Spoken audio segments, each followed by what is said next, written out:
How many meters modern? About 9,500 years ago, ancient accountant in Sumer intended a way to keep track of famous crops and livestock. They began to use small pieces of black clay, almost like a token used in board games today. One pieces might signify a measure of grain, while another with a different shape might represent a farm animal or a jar of olive oil.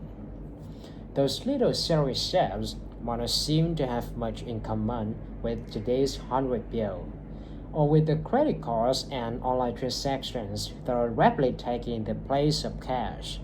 But the roots of the modern methods of payment lie in those Sumerian tokens.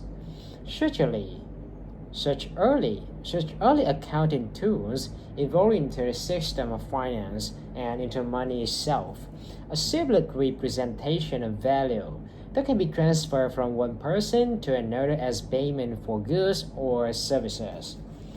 The rise of gold. Since ancient times, humans have used items to represent value, from stones to animal skins or teeth. In the ancient world, people often relied on symbols that had tangible value in their own right. The ancient Chinese made payments with crowry shells, which were prized for their beauty as materials for jewelry.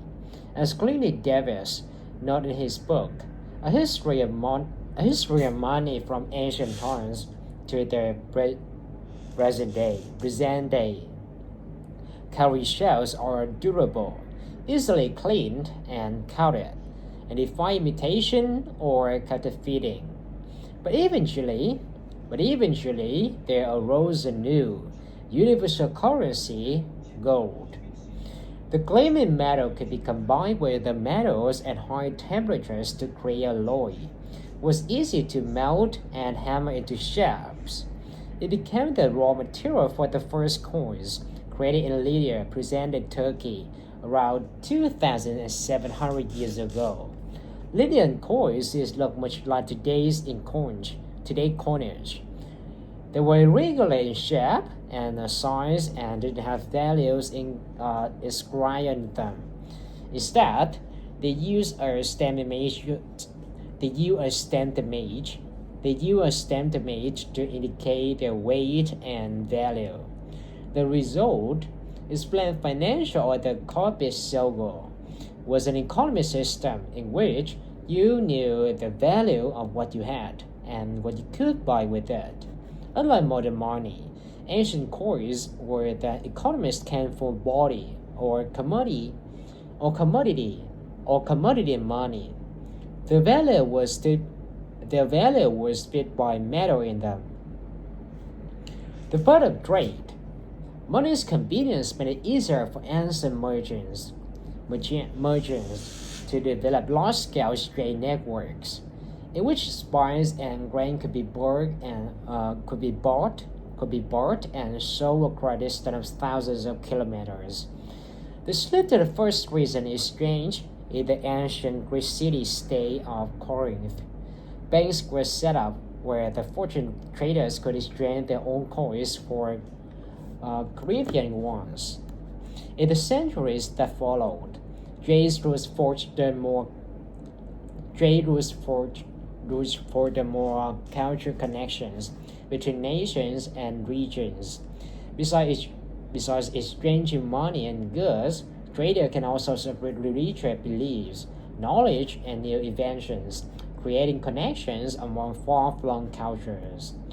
The danger of moving money and goods over distances, whether from storms at sea, or bandits or pirates, led humans to develop increasingly complex economic organizations.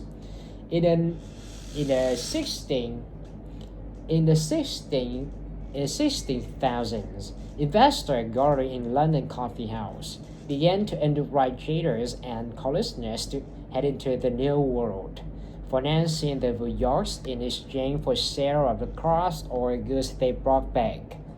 Investors tried to reduce that risk by buying shares of multiple ventures.